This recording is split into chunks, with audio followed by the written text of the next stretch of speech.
Diop Cissé se prépare.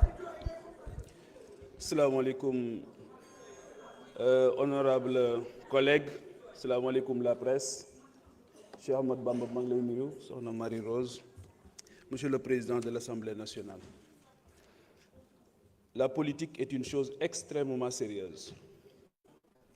L'Assemblée nationale, ce n'est pas une cour de récréation. boo gisee ñun ñëpp li tax ñu dugg politique bokk na ci li ñu doon toog di ko xool ci assemblée bi mu naqari ñu trop ñu jàpp ne on est capable de faire mieux. Assemblée nationale fi muy tàmbalee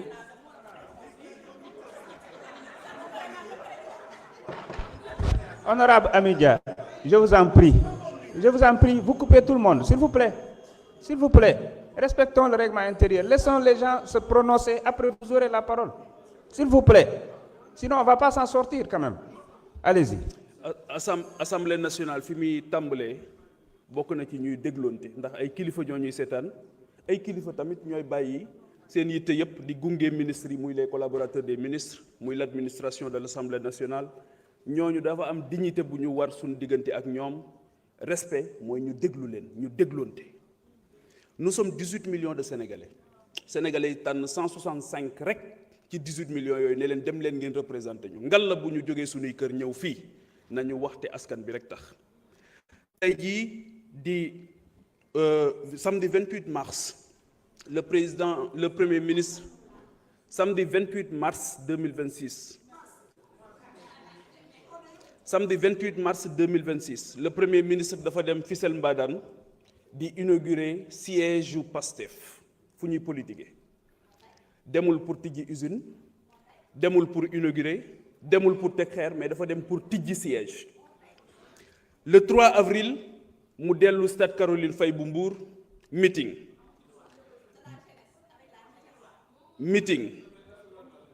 jóge ci le 9 mai tey président de la République ma ngay dellu meeting Mbour.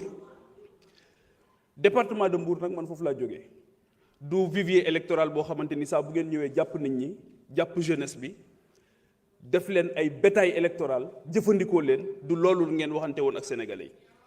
Et je pense que ne jot na ngeen def conscience ngeen am prise de conscience ci responsabilité bi nga xamante ni moom la leen sénégalais yi teg.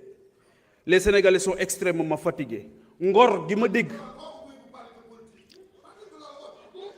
ngeen di tudd ngor googu askanu Sénégal rek ngeen ko war a jaay ndax ñoo leen léppal te ñaari at len na lu leen ki la léppal nag ki bàyyi lépp ngir yow war ngaa di sa tuuti pour sagal ko et aujourd'hui sagal leen mooy ngeen liggéey pour ñoom mettez-vous au service du peuple sénégalais. Beneen bi mooy nous sommes à 90 jours du Magal de Touba. boo demee tey jii le périmètre bi wër jumaa ji li ko soriwul tuuti rek tali yi baaxul assainissement bi dara amu fa li ngeen diggee woon daaw dara deful leen ko fa xaalis bi ñu waxoon ne ñoo ngi ko fay dugal ba tey ñoo ngi wër xaalis bi fan la dugg ngeen nekk fi di xuloo ñoom ñoo ngi leen di seetaan ñoo ngi leen di déglu. Leneen li nga xamante ni am na solo te ma bëggoon ko wax mooy que ne yàkkamti ak gaawtu doom ji ñuy jur rëccu lay tudd. te tey rëccu ngeen ci loi bi nga xamante ni procédure d'urgence bi ngeen ko jaarale kenn xamul ba tey lan moo ko waral. Élection ak kii falu suñu borom pare na ci ànd leen ak dal li ma leen wax keroog occupez-vous des Sénégalais et les Sénégalais se chargeront de 2029 bu ngeen gisee li xew en mars 2024 ngeen xam ne nguur suñu borom moom moo koy joxe pexe yii ngeen di def taxul kenn jot ci nguur.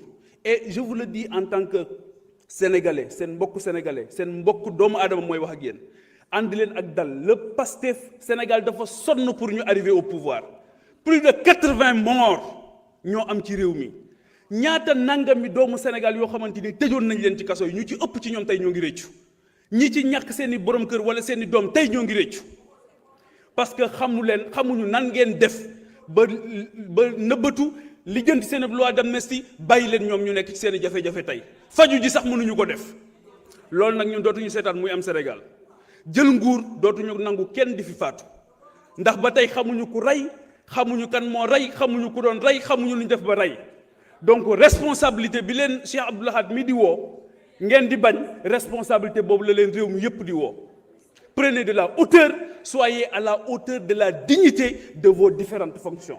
Que ce soit la primature, que ce soit la présidence, que ce soit le représentant du peuple. Vous n'êtes pas là par procuration. C'est-à-dire que kenn amu leen un mandat impératif.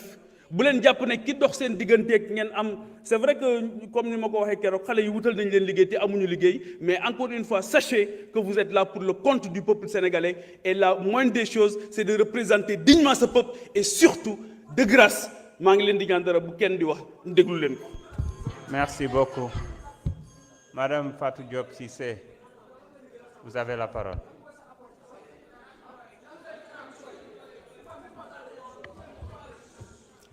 asalaamaaleykum wa rahmatulahi taala wa barakaatu président Ayib maa ngi jéggalu tey suba dama ne woon du ma jël kàddu mais bi ma ñëwee dafa am sama càmmiñ bu ma doon waxtaanal par rapport ak li mu def suñu sœur Marie Rose démb mu ne ma dafay jëlaat kàddu mu choqué ma te je suis plus choquée parce que li mu fi wax wu dëgg yàlla je suis choquée mais avançons. Monsieur le ministre de l'Intérieur Cheikh Bamba maa ngi lay nuyu madame la secrétaire d'État très chère Marie Rose mes très chers collègues président Ayib notre rapporteur du jour ñu ngi lay jox soo wàccuwaay di la féliciter bu baax a baax ci taxawaay bi. Mesdames et messieurs du personnel administratif et les collaborateurs des ministères, chers peuples de ma patrie, ci biir réew mi diaspora ak réew mi asalaamaaleykum. Le groupe parlementaire Les Patriotes votera cette seconde lecture de la proposition de loi L29 L30, ceci autant que nécessaire ndax duñu mës a décourager. La persévérance est nécessaire lorsque la volonté du peuple doit être respectée même face aux obstacles. Nous la voterons parce que nous assumerons en tout temps l'engagement politique fait devant le peuple sénégalais suñu kàddu day wóor. Les faits sont simples. La différence entre les deux versions transmises au président de la République sont deux clarifications techniques et ce sont nos amendements régulièrement adoptés en plénière du 28 avril. Ñun députés yi wàccu nañu.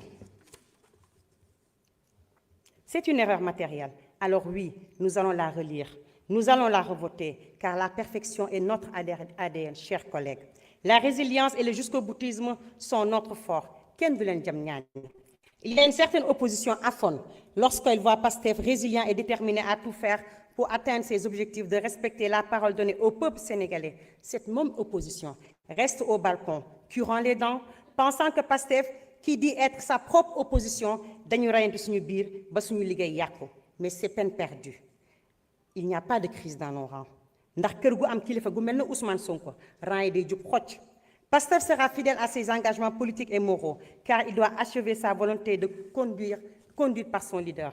Très chère Marie Rose, notre 166e députée, panthère du projet, panthère du Pastef, femme de l'air. Vouloir imputer ce manquement est de la malhonnêteté intellectuelle et politique. Remettre en question votre rigueur, c'est renier votre réforme qualitative depuis votre arrivée au porte-parole du gouvernement. Vos résultats à la DPME parlent pour vous. Ceux qui font les malins à s'attaquer à votre professionnalisme, qu'ils s'assurent d'abord d'être autant loyaux et rigoureux que vous. Car le buzz ne s'octroie pas avec ces pratiques. Monsieur le Président de l'Assemblée nationale, nous tenons à vous encourager et à vous féliciter pour les réformes courageuses que vous menez depuis votre installation. Vous avez engagé cette institution